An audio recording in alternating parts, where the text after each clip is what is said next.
Adeeleo, an ambitious inventor, has spent years perfecting the machine. He's obsessed with understanding the past and fixing the mistakes of history. One night, after countless failed attempts, the machine finally powers up.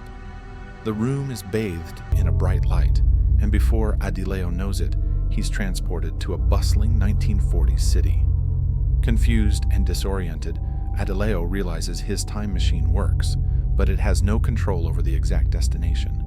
He begins to explore the world, amazed at the differences yet troubled by the looming shadows of war. He decides to interfere with a minor event, trying to test the impact of his actions. Back in the present, Adeeleo returns to his lab, only to find the world completely changed.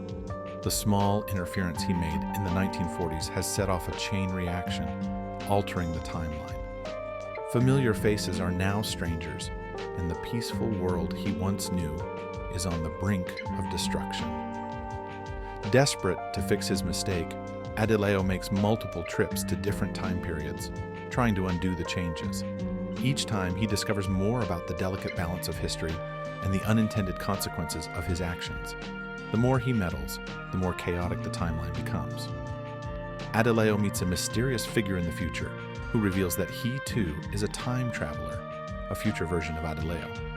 This older Adeeleo warns him of the dangers of time travel, explaining that every attempt to fix the timeline only creates more paradoxes, leading to a reality that is beyond repair.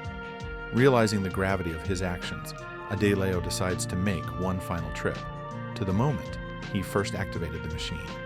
He confronts his past self, convincing him to destroy the device before it can be used.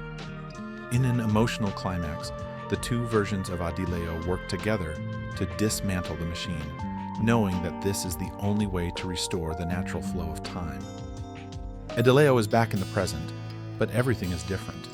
He's no longer a scientist, and the world is slightly altered but peaceful. He has no memory of his past adventures, but as he walks down the street, he passes a young inventor working on a strange device in a window. Adeeleo feels a strange sense of déjà vu, but shakes it off, continuing on his way.